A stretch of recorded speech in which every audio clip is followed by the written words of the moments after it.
Hey everybody, welcome to another iOS playthrough. Today I'm going to do a playthrough of San Juan. I recently upgraded my video equipment and stuff and took a poll on social media and Board Game Geek, and San Juan and Suburbia seem to be kind of the winners. So I'm going to do a San Juan video and then follow it up shortly with Suburbia. So let's go ahead and jump into San Juan. And I'm going to go ahead and just do a local two-player game.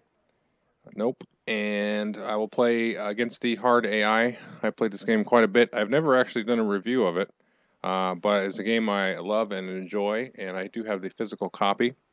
Unfortunately, the expansion cards are not with the iOS version, and I really think that the game is best with the expansion cards, but I still enjoy it without.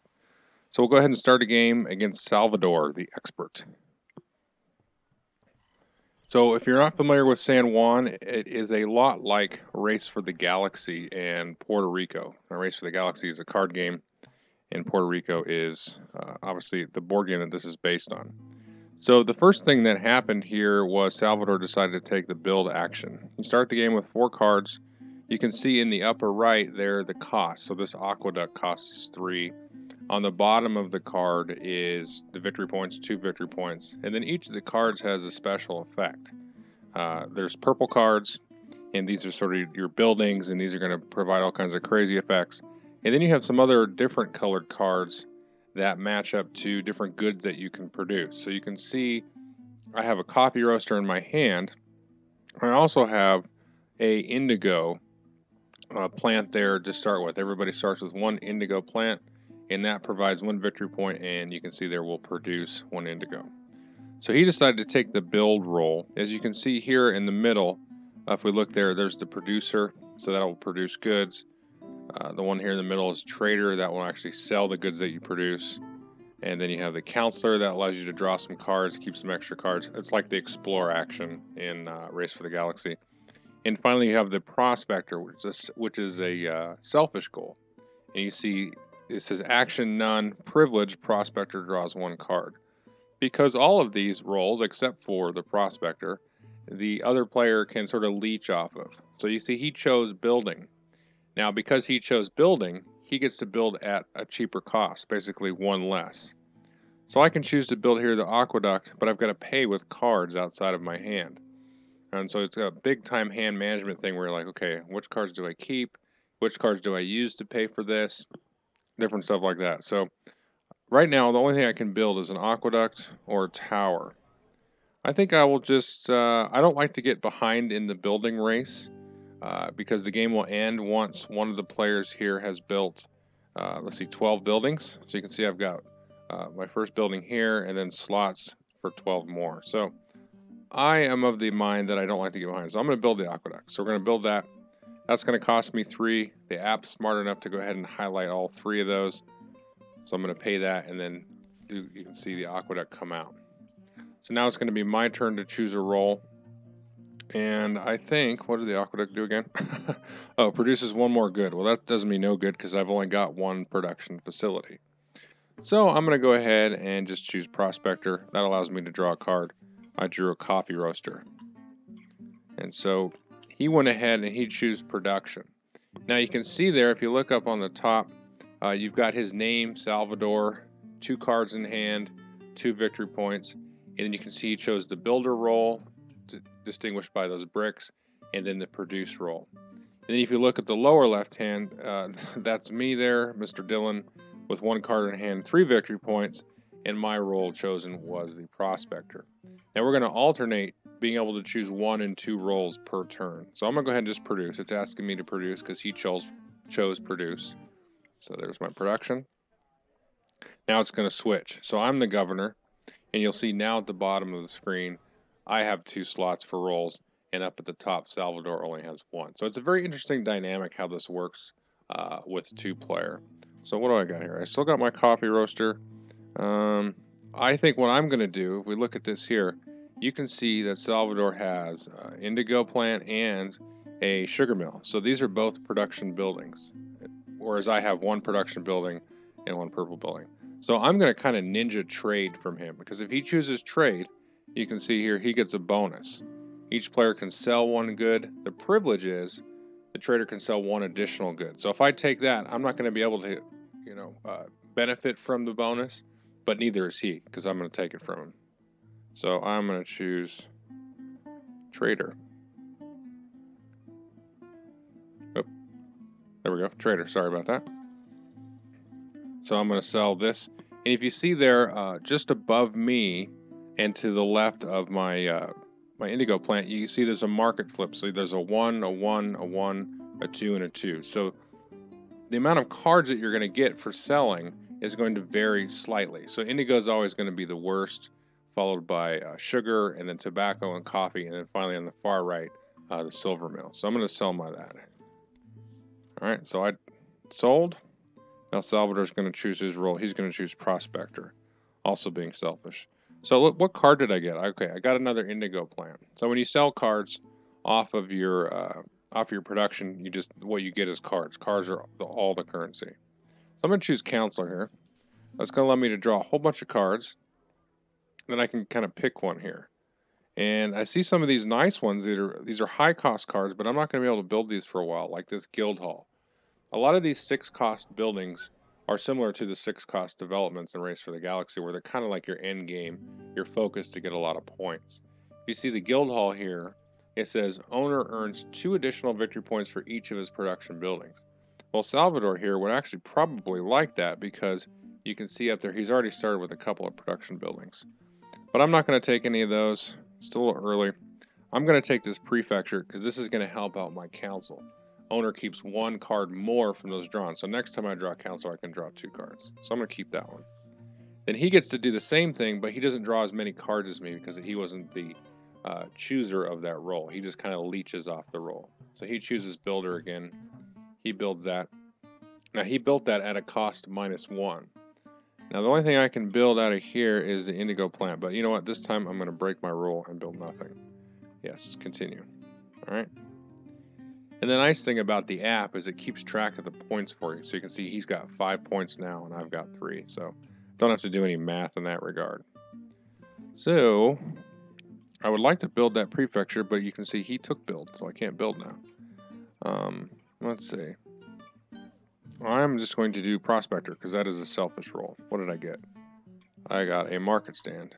So he produced, and then I'm going to go ahead and select my indigo plant and produce. See, now he's got production on all 3 of his little production plants there. And that 5 cost here, this one here, this is going to produce or be able to sell for more goods. So he's going to start to get some nice engine going to get a lot of cards in his hand and keep his hand rich. So let's see, maybe I could, he has no cards in his hand. You can see that up there. So maybe now's a good time to build. And I can build at a discount. So I'm going to build. I'm going to build that prefecture. I'm going to do a different kind of engine than him. So I'm going to build that. It's only going to cost me 2. Well, I can get rid of the indigo plant and market stands. Tell you what, I'm going to get rid of the coffee. So I'm going to use those 2 to pay for that. And now I have a little bit better of a counselor action that I can take. See, now he's selling. Now you can see the new market. This is a very nice, rich market. So the indigo is always going to sell for 1, but everything else has got a little bit of a bump. So this is where he gets an advantage over me, being able to sell multiple goods, and in this particular case, for a good price. Okay, what did I get out of that? I got a crane. I hate the crane. Crane is sometimes good, but very rarely is it a good card. Well, now that I've built the prefecture there, I'm going to go ahead and do counselor, because that means I'm going to be able to keep 2 cards. Which 2 cards do you want to draw? Well, do I have any more counselor-ish cards? Black markets.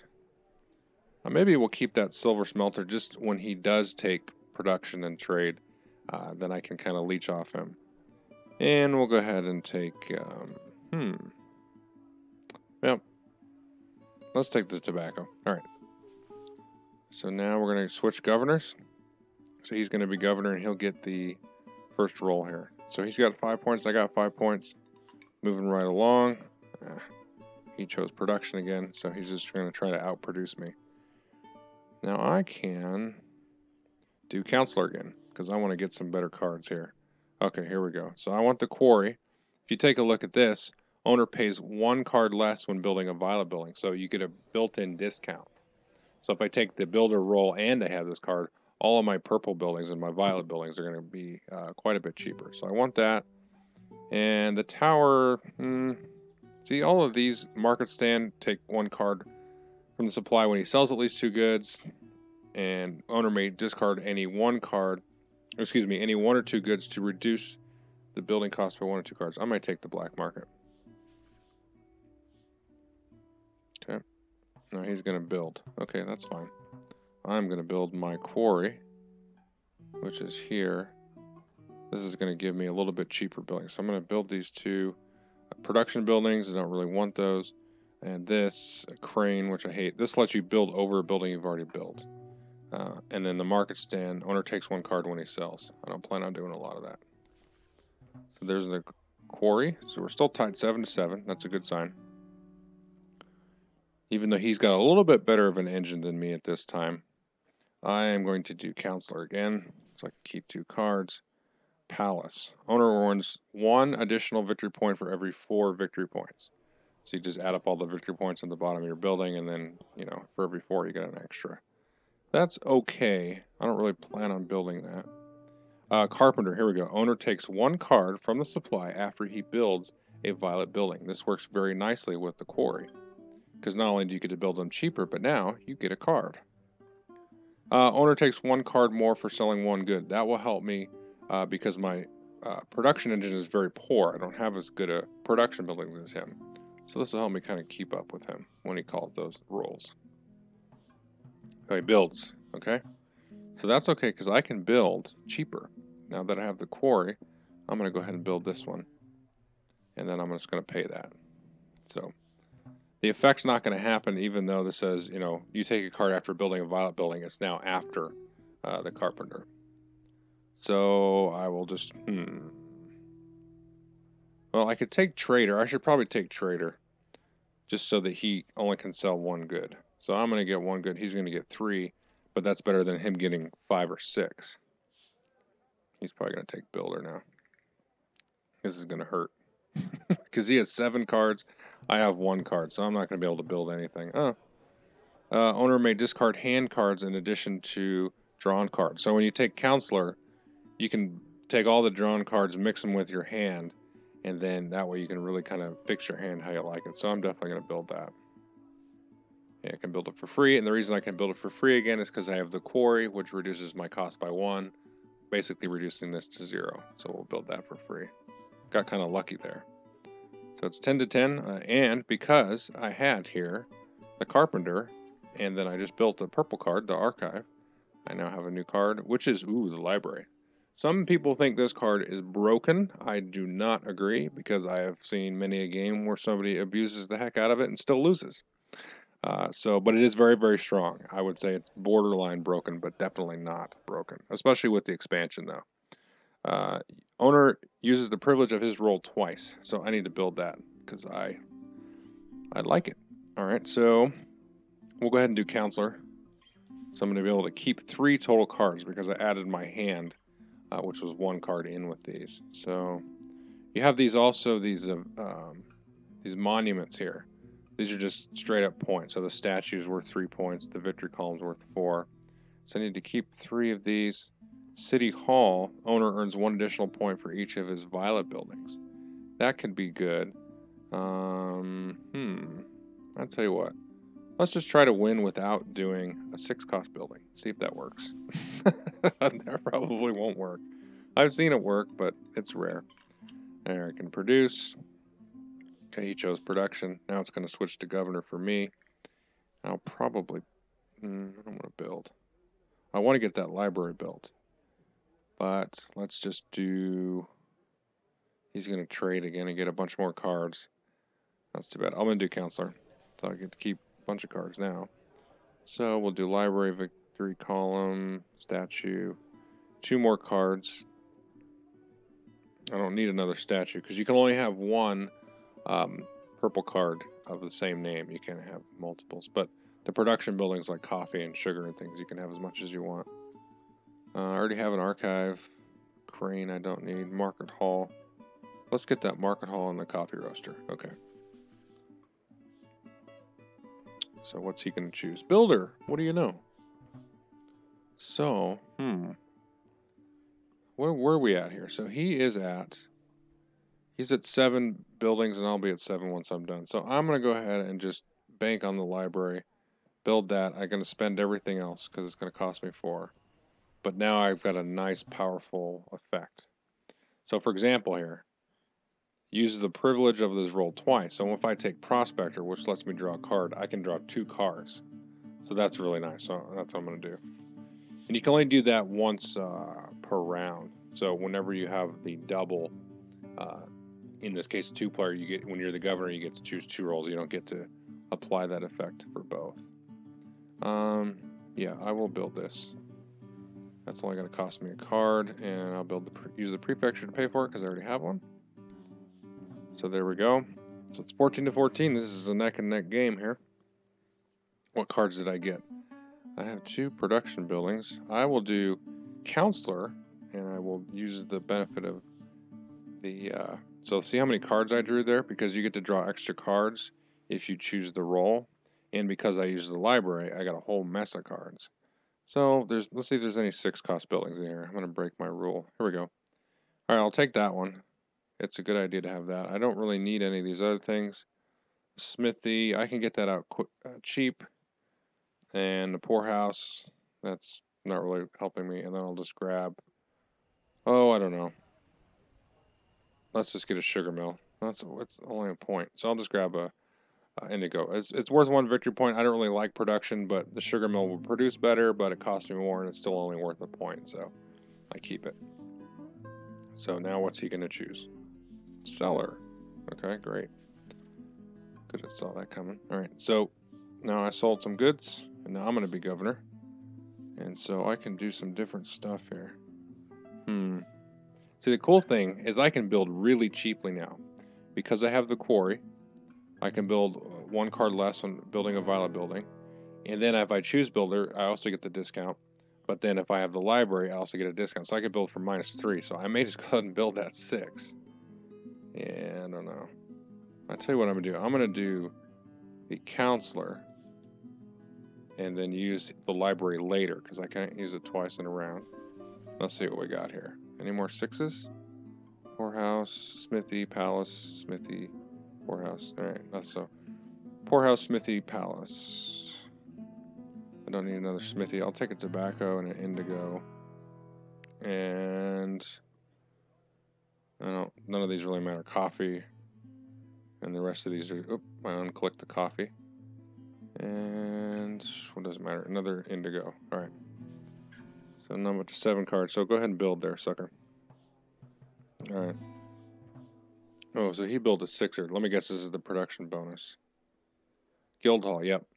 Earn 2 additional victory points for each of his production buildings. It's a very strong card. You can see he's got, let's see, 1. And he's got his indigo, sugar, silver, tobacco. So he's getting another 8 points there. All right, what am I going to build? Well, I could build the palace. I'd rather do that on my turn because then I can build it cheaper. And let's see, Smithy. Well, let's go ahead and throw this out because that'll be free for me because I have the quarry. This one will let me get production buildings out cheaper. Owner pays 1 card less when building a production building, so that'll work nicely. Doesn't cost me anything, so I'll build for free. So he's at 22 points, and I'm at 15 because he's got a 6-cost building. And none of these other rolls interest me. This is going to be a bummer. I'll prospect and see if I get anything good. What did I get? Show me what I got. Market Hall, Chapel. That one's, I hate the Chapel. I got the Palace. What are you going to build there? Oh, I got to discard 2 cards because I'm at 9 cards. You have to be at 7 cards. Unless you build a tower, then you can be at 12. I'm going to get rid of the indigo. And I likely will not build a coffee. So I'll discard that. Maybe shouldn't have got rid of that coffee. We'll see. And you're going to build. All right, so I will build... I can build a poorhouse. I could build indigo for free. That only leaves me 2 slots. I got to build something. I can build this for 3. That's another point. What's he at? He's at 27. I'm getting smoked here. All right. Oh well. I have beaten this AI, by the way, several times. Just sometimes you don't get the cards. Like, I haven't really gotten a nice 6-pointer. This 1 for every 4 thing is like the worst of the 6-pointers. What do I build? I'm just going to build... I'll build a tobacco. So I got to pay with 2 cards. I'll pay with indigo and pay with sugar. Alright. That'll put me at 17. I'm going to counselor because I'm going to build after next round. Come on, give me a 6. Alright, keep this palace. What's this? City Hall, 1 point for each of my violet. There we go. Now we're talking. Gold mine, I can throw that down for free if I have to. Indigo, I can throw down for free. And I need some well markets and chapel just in case. Okay. Oh, did I already have? That's fine. I'm not going to think too much. Okay, now what's she going to choose? Produce. Trade. Oh, I don't have anything to sell. That's a bummer. He outfoxed me there. He chose sell. I have nothing on production. So now I'm definitely got to build here. Yeah, I will use it now. So this is going to be super cheap. I can build this, I think, for 3. Yeah, so this is not going to help. I can use the other 6 cost, which I'll probably never get out. I don't know. I might get it out. Don't doubt myself. This is expensive. These 2. Yeah, okay. And this one is a 1-pointer, but it costs 1 for the gold mine. So we'll pay for that. What's that going to put me at? 26 to 27. Oh, but of course he builds. He's at 30. I'll produce. This time, finally, I'm going to produce tobacco. And I can produce another one. I must have built the building earlier that I have all of a sudden forgotten. So I can produce 2. That's good. Do I have that 6 cost here? Yeah, let me go ahead and trade. Because that will give me... tobacco. It's cheap. You can see the market's horrible. 1, 1, 1, 2, 2 again. So I'm going to sell those. He's going to sell. I'm not going to be able to afford to build. He's going to call build. I'm not going to be able to afford the 6 coster. Yep, build. So that's going to end the game. Now, unfortunately, even with my discount, I'm 1 card short of building that. Which would have, let's see how many points I would have had. I have 26, so that would give me another 6 points. So just keep that in mind when we figure out who won the game. In this case, actually another 7 because it's also a purple, and that will trigger off of the other 6 costs I built. So this one, I'm just going to throw down that one because the tiebreaker is cards in hand. Costs me nothing. Yeah, 28. So he's going to beat me 35 to 28. There we go. So hopefully that was helpful to you if you haven't played San Juan. It's pretty straightforward, just kind of knowing which cards synergize with each other, and don't play the hard AI your first few times. Okay, thanks.